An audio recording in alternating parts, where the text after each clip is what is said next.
Rain nearly ended the human story more than once. Not lions, not wolves, not disease, just water falling from the sky for weeks at a stretch, turning shelters into swamps and hunting ground into standing lake. For most of human history, there was no roof that could be trusted, no fire that reliably survived a downpour, and absolutely no such thing as a raincoat. So how did a hairless, slow, thin-skinned primate with no natural waterproofing make it through hundreds of thousands of years under some of the wettest, coldest skies the planet had to offer? The honest answer starts with a mistake almost everyone makes about the deep past. Predators get all the credit. Lions get the dramatic music in every documentary, and wolves get the tense night scenes around the fire. But climate, specifically water in its many miserable forms, was quietly doing more damage to early human populations than any predator ever managed. A lion could kill one person. A month of relentless rain could kill an entire group by rotting stored food, freezing already thin bodies, and flooding out every shelter for 100 miles. Here is the detail that tends to surprise people most. Rain does not even need to be cold to be dangerous. Survival physiologists have long documented that wet skin loses heat far faster than dry skin, sometimes over 20 times faster because water conducts heat away from the body so efficiently. That means a damp, windy day sitting at a mild temperature can kill through hypothermia just as effectively as a dry, brutally cold one. Ancient humans did not need a blizzard to be in genuine danger. They just needed to be wet, still, and unlucky for a few hours too long. Children paid an even steeper price. Smaller bodies lose heat faster than adult ones, and a toddler soaked through during a cold rain can slide toward hypothermia in a fraction of the time an adult would take. This is very likely one of the quiet reasons cooperative childcare shows up so consistently across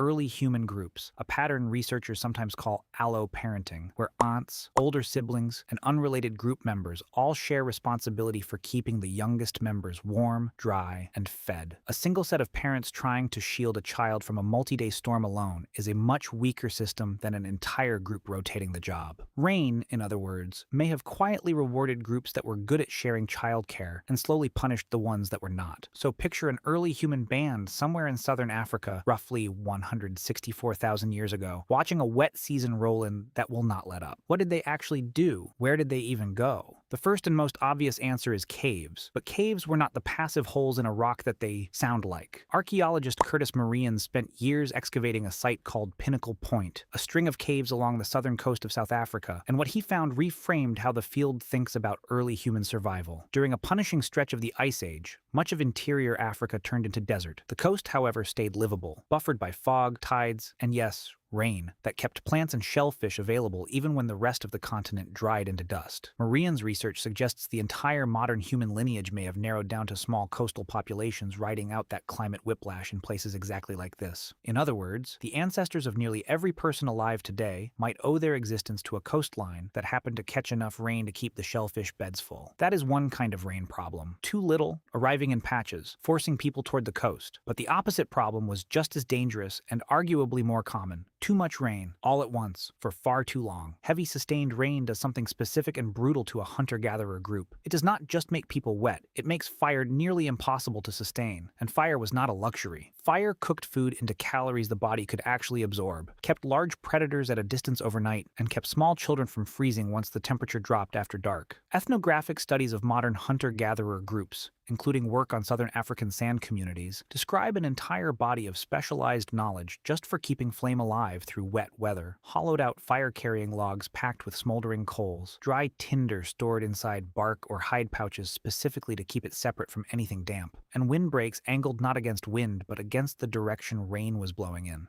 None of this survives in the archaeological record as neatly as a stone tool does. A wet weather fire trick leaves no fossil, which means historians have almost certainly underestimated just how much daily engineering went into simply keeping a flame alive. And keeping the fire alive was only half the battle, because rain also declared war on food. Dried meat, one of the few ways early humans could store calories for lean stretches, turns to rot within days once it stays damp. Seeds and tubers left in the wrong spot grow mold instead of turning into next week's meal. A group that had spent an entire dry season carefully preserving supplies could watch weeks of work dissolve into mush over a single unlucky storm. It is a strange kind of injustice. The hunting and gathering was the easy part. Keeping what you already caught from quietly betraying you was the real skill. Rain brought a quieter danger too, one that had nothing to do with cold or spoiled food. Standing water left behind after heavy rain is a breeding ground for parasites and waterborne bacteria, and drinking from the wrong pool after a storm could sicken an entire group almost almost as efficiently as a famine. Modern public health data still shows a sharp rise in illnesses like cholera in the days following major floods, wherever clean water access breaks down. Ancient groups had no germ theory to explain why the pool near last week's flood made everyone sick, but they absolutely noticed the pattern, and pattern recognition without a name is still pattern recognition. Camps were moved away from stagnant water after storms, not because anyone understood bacteria, but because the groups who ignored that pattern tended not to stick around long enough to pass the habit on. Shelter got the same obsessive attention. A cave mouth angled the wrong way just becomes a wind tunnel that funnels rain directly onto the people inside. So groups learned to read terrain the way a modern engineer reads a blueprint, favoring overhangs, slight rises in elevation to avoid flash flooding, and cave entrances angled away from prevailing storm winds. Get the angle wrong, and rain does not just inconvenience a group, it soaks every stored food source, every hide, every fire-starting material, and every sleeping surface at once. In archaeology, sites with long, repeated layered occupation are effectively an ancient five-star review. Groups voted with their feet and returned again and again to shelters that reliably kept them dry. Could a single well-placed rock overhang really matter that much across thousands of generations? The layered soil at sites like Pinnacle Point suggests yes. The same shelters get used,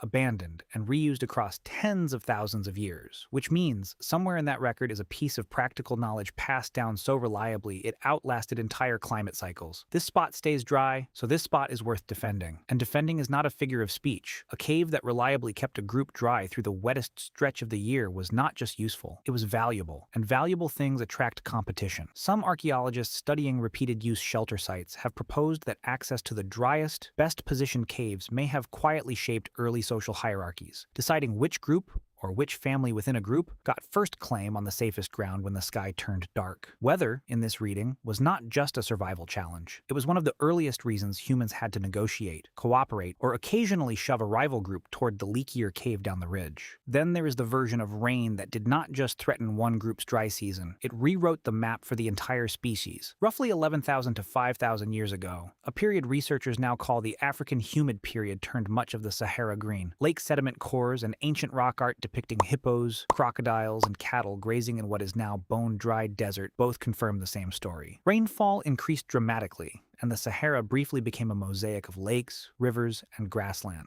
Around roughly the same broad window, archaeologist Michael Petraglia and colleagues documented similar humid pulses across the Arabian Peninsula, now sometimes called Green Arabia, where seasonal lakes and rivers appeared in landscapes that are today some of the driest on Earth. For a species that could not survive long treks through true desert, these were not scenic upgrades. They were corridors. A rainy pulse across the Sahara or Arabia briefly opened a route where none had existed for millennia, and archaeological evidence of human presence spreading through these regions lines up strikingly well with the wet windows themselves. Some of the most consequential human migrations in history may have been triggered by nothing more dramatic than several centuries of unusually generous rainfall. So what looks, at first glance, like a survival story about hiding from bad weather turns out to also be a story about opportunity. The same rain that could flood out a camp overnight could also, on a longer timescale, unlock an entire continent's worth of new territory. Ancient humans were not simply hunkering down and waiting for the rain to end. They were reading it, tracking it, and in some cases, following it directly into unfamiliar land. How far could a single generation actually move, chasing a run of unusually good rain? Further than most people assume. Prey animals follow water and fresh grazing, and hunter-gatherer groups followed the prey, which meant a decade or two of generous rainfall could pull an entire population hundreds of miles across terrain that would have been lethal desert just one generation earlier. And what happens when the rain eventually stops again, and the route that let a population wander outward quietly closes behind them like a door? Some groups likely became isolated in newly green regions that later dried out entirely, stranded far from where they started, forced to adapt fast or vanish. Migration driven by rain was never a one-way ticket to safety. It was a bet, and not every group that took it won. That dual nature of rain, threat in the short term, opportunity in the long term, shows up again and again once researchers actually look for it. Flooding is the clearest example. Rapid, catastrophic flooding events driven by intense rain layered on top of melting glacial ice at the end of the last ice age reshaped coastlines across the globe. Low-lying regions that supported dense human populations populations, including a now submerged landmass connecting Britain to mainland Europe known as Doggerland, were gradually swallowed as sea levels rose and storm-driven flooding pushed further inland with each passing generation. People living there did not experience this as a single dramatic event most of the time. It was closer to a slow-motion emergency stretched across centuries, forcing repeated retreat, repeated rebuilding, and repeated renegotiation of who got to live where. Some researchers have even proposed that folk memories of catastrophic flooding, passed down and eventually mythologized, may trace back to real, lived climate disasters exactly like this one. Here's the part that tends to surprise people even more. None of this required advanced technology to survive. There was no waterproof fabric, no drainage engineering, no weather forecasting beyond pattern recognition built up over a lifetime of watching clouds and wind. Survival came almost entirely from behavior, from decisions repeated so often they hardened into culture. Which direction a shelter should face, how to store fire, when to move camp before a river rose, which relatives to travel toward when a home range stopped producing food. Humans essentially outsourced weatherproofing to memory and to each other, passing down rain-specific survival knowledge the same way they passed down which plants were poisonous or which animals were dangerous to approach. It is almost funny, in a dry, understated way, that a species capable of eventually reaching the moon spent the overwhelming majority of its existence outsmarted by drizzle. No spear, no fire, no clever tool did much good against a sky that simply refused to stop. The only real defense was pattern recognition, repeated so many times across so many generations that it stopped looking like intelligence at all and started looking like instinct. And in a strange way, that habit never actually went away. Modern humans still obsessively read the sky before deciding what to wear, still feel a small flicker of dread watching dark clouds roll in during an outdoor plan, still instinctively glance for the nearest overhang the moment rain starts. That reflex is not a modern quirk invented by weather apps. It is a genuinely ancient piece of behavioral software, inherited from ancestors for whom getting the rain call wrong was not an inconvenience. It was occasionally the difference between a group surviving the season or not.